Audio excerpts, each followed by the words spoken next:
Good day guys, may gagawin ulit tayong electric fan. Dahil papalapit na yung summer, medyo marami-rami na naman ang electric fan tanggap natin ngayon.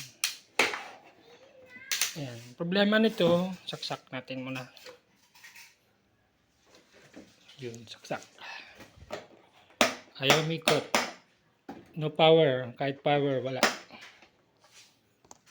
1, 2, 3. No power. Okay, buksan natin. So ito, nabuksan na natin. Yun, wasak-wasak na pala yung wiring sa loob. Wala to. Palit motor na to. Pero try natin munang i-remedyo kung mariremedyo pa natin. Para malaman kung buo pa yung motor, i-test natin dito sa start saka end ng rewind. Yung start saka end ng rewind, nakadikit yan sa capacitor. Malalaman natin kung may continuation pa yan o wala. Pag wala ng continuity, ibig sabihin, sira na yung motor. So bale ito na, nabuksan na natin, natanggalan natin yung cover nya.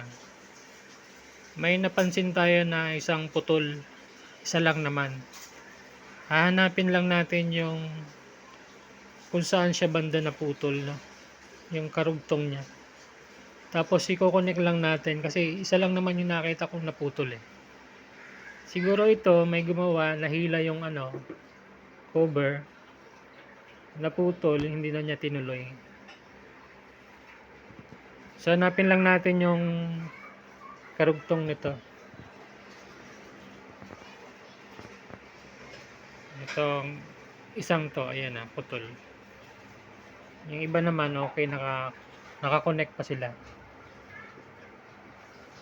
So ito siya, ayun. So i-connect lang natin dyan. Ito bali, ididikit lang natin, ihinang natin dito. Ayan, kita nyo. Yan lang yung naputol na part. Babalitan natin to kasi ito may coating yan, may coated yan yung copper nya. So bali ito na, ihinang na natin na yung naputol na wire na. Ayan, talagyan natin ng tape yan mamaya. Tapos iayos natin yung kabit doon sa motor. Ngayon, tester natin kung buo na yung motor nya. Malalaman natin pag tinester natin dito sa wire na nakadikit sa capacitor. Yan yung start saka end ng rewind. So sa resistance tayo, dito natin ilagay sa times 10 para mas nakikita na.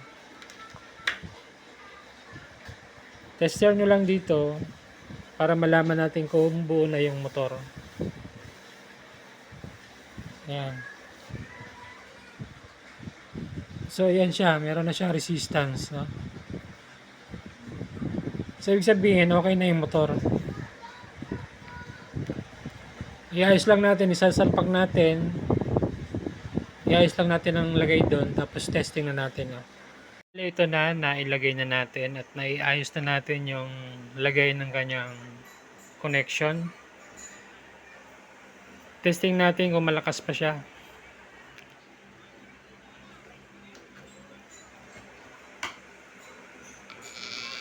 Ayun. So pagka ganyan, ibig sabihin malakas pa yung motor. Umidikit siya.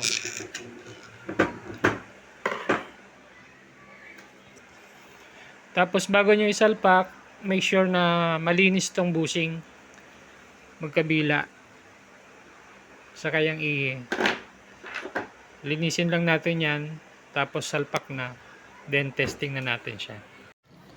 So bale ito na, naisalpak na natin, naikabit na natin ng maayos. Ayan, maluwag na. Lagyan ng langis dito magkabila, nilinis yung shafting bushing. Tapos try natin number 1. So ayun, okay na siya. 2, 3. Okay. So ito okay na, naibalik na natin yung kanyang LEC cover. Final test tayo. Number 1, 2, 3. So ayan, okay na. Malakas. So guys, yun lang yung problema niya. Naputol lang yung wiring niya. Kaya ayaw siyang umikot. Sa mga hindi pa pala nakasubscribe, please subscribe in my YouTube channel. At marami pa tayong videos na i-upload about repair. Salamat po sa panonood. Thank you.